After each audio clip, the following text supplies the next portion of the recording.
दोस्तों, आज की इस वीडियो के माध्यम से हम आपको कुछ ऐसे तरीके बताएंगे जिनसे आप धोखा खाने से खुद को बचा सकते हैं। भावनात्मक रूप से कमजोर आदमी का लोग हमेशा फायदा उठाते रहते हैं। जो भी इंसान नर्म दिल का होता है, यानी कि भावनात्मक रूप से करुणावान होता है, वह अपनी करुणा बस दूसरों की सहायता तो कर देता है, लेकिन बदले में उसे हमेशा धोखा ही मिलता है। तो क्या एक इंसान को भावनात्मक नहीं होना चाहिए? क्या उसे दूसरों पर भरोसा नहीं करना चाहिए?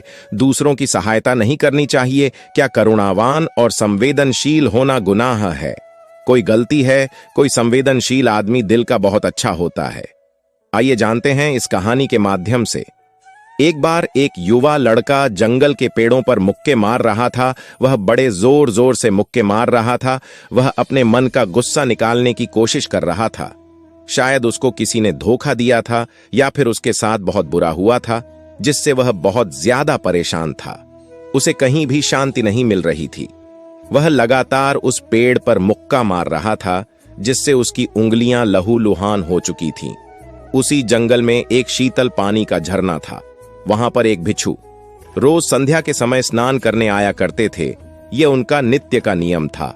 आज जब वह भिक्षु इस रास्ते से स्नान करने के लिए उस जंगल में आए, तो उन्होंने देखा कि लड़का जोर जोर से चीख रहा था और रो रहा था और लगातार उस पेड़ पर मुक्के मारे जा रहा था।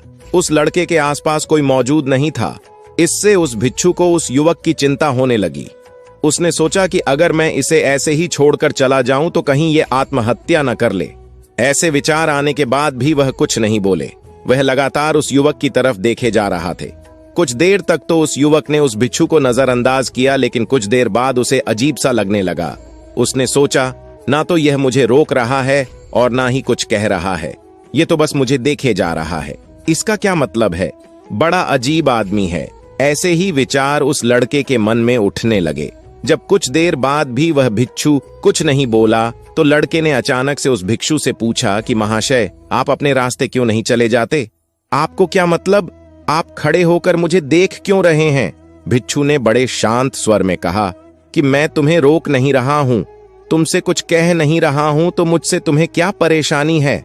मेरी तरह ही ये पेड़, पौधे और पक्षी, ये सब तुम्हें तो देख ही रहे हैं।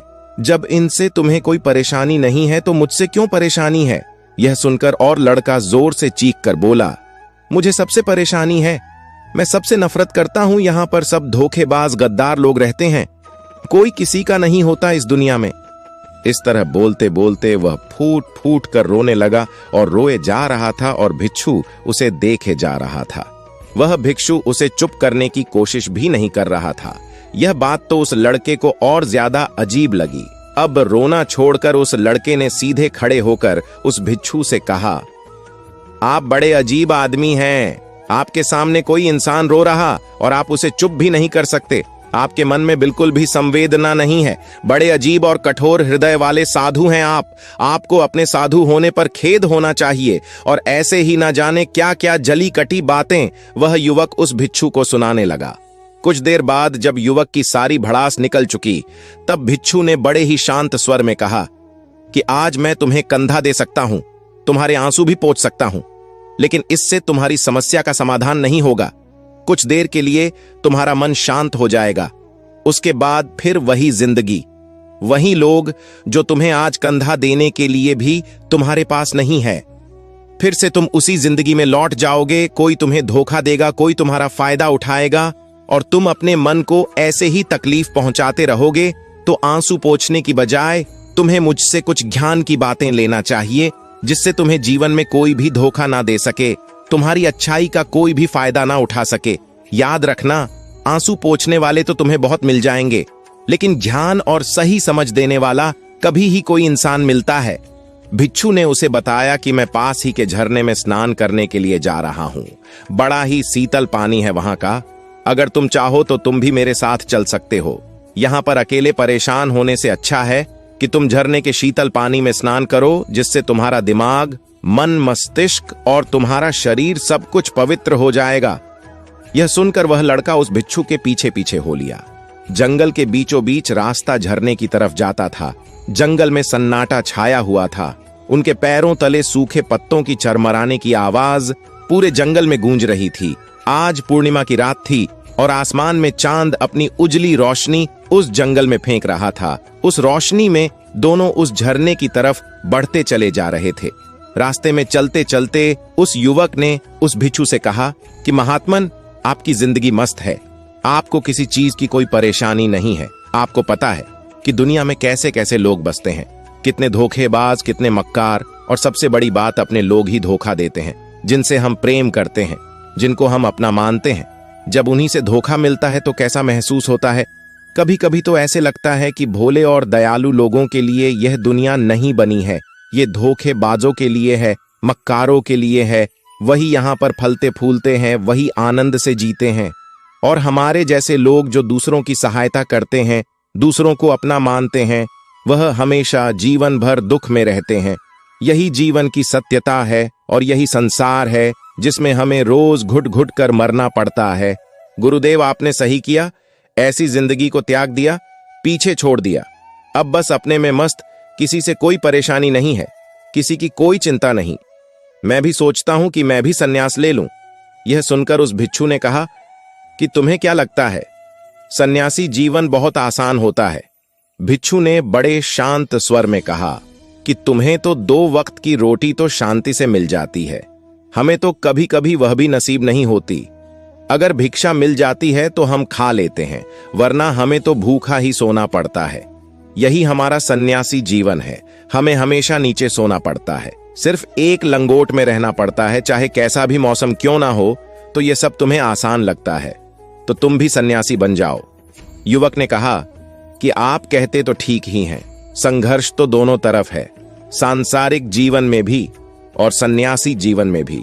वैसे सांसारिक जीवन भी अच्छा है, लेकिन तब तक जब तक घर परिवार में सुख शांति बनी रहे, धोखा ना मिले, हमारे लोग हमारा फायदा ना उठाएं, हमसे झूठ ना बोले, हमें धोखा ना दे, तब तो जीवन जीने का आनंद होता है, वरना जीवन नर्क हो जाता है। भिक्षु ने कहा, सन्यास अपने मन से लिया जाता है।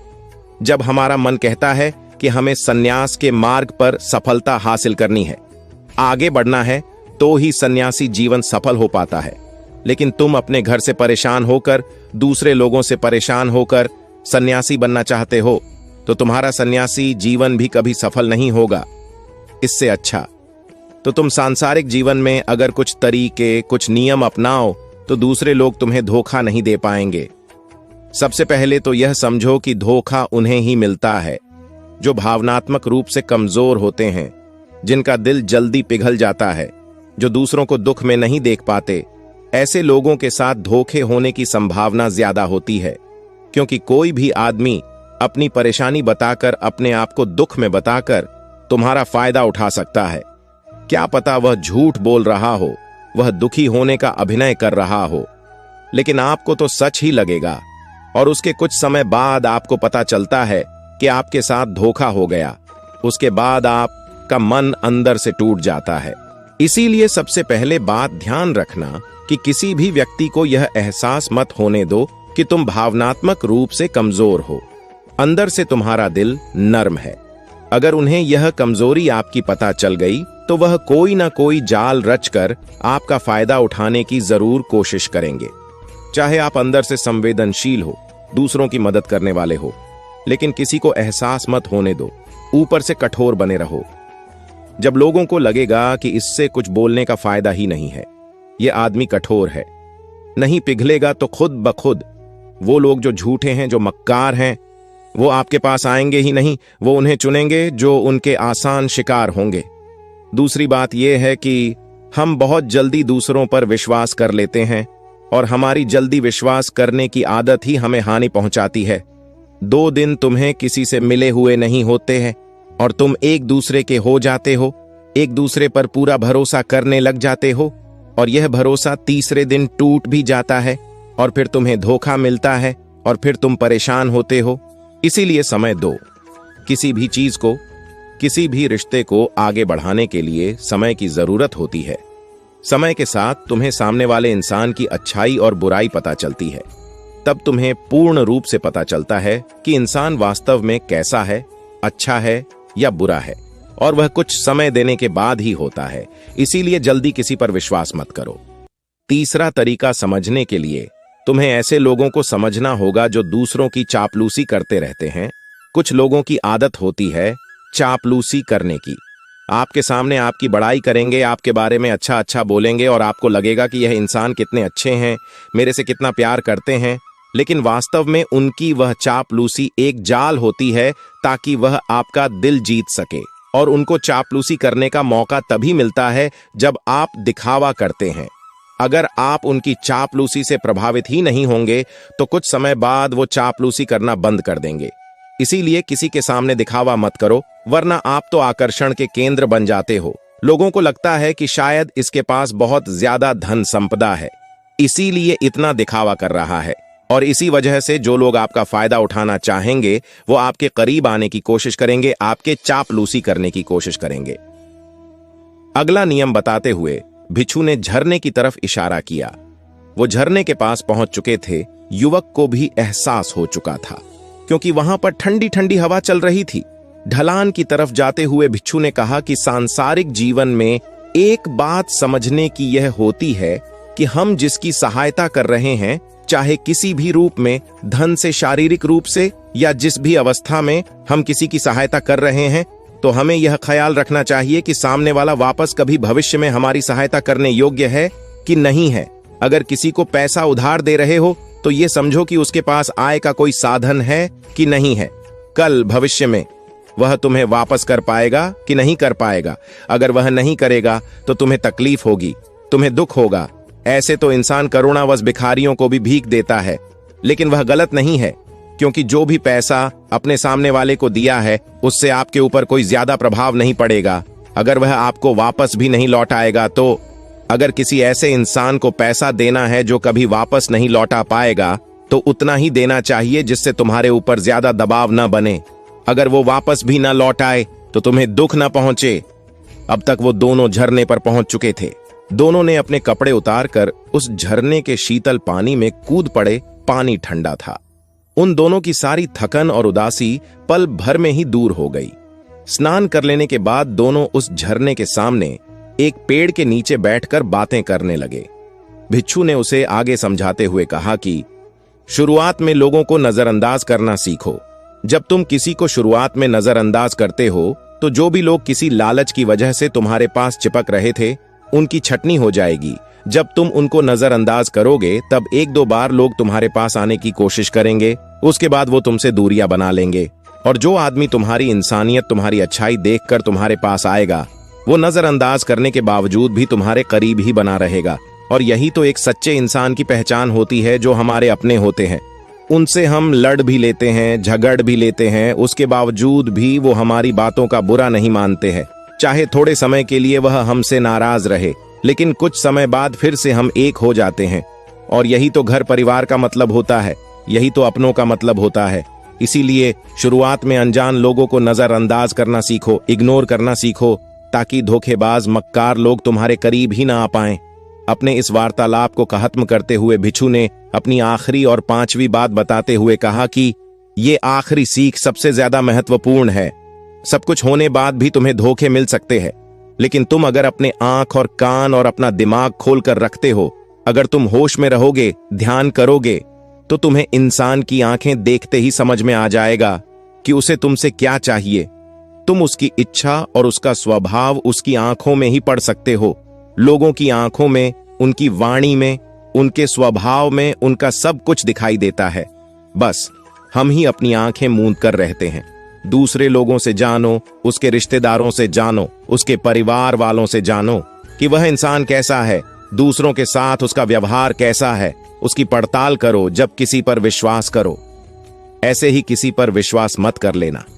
अगर तुम किसी के साथ लंबे समय तक भरोसा करना चाहते हो, किसी के साथ कोई संबंध बनाना चाहते हो और कोई दोस्ती करना चाहते हो या किसी की मदद करना चाहते हो, तो इन सभी परिस्थितियों के बारे में तुम्हें जरूर पता होना चाहिए कि दूसरे लोग उस इंसान के बारे में क्या सोच रखते हैं। इसके बाद तुम जीवन में कभी भी धोखा नहीं खाओगे और तुम्हें कभी भी धोखे की वजह से पछताना नहीं पड़ेगा।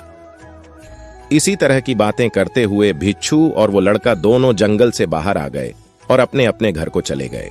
दोस्तों, इसी तरह और भी मोटिवेशनल वीडियो देखने के लिए आप हमारे चैनल को लाइक करें, शेयर करें और सब्सक्राइब करें।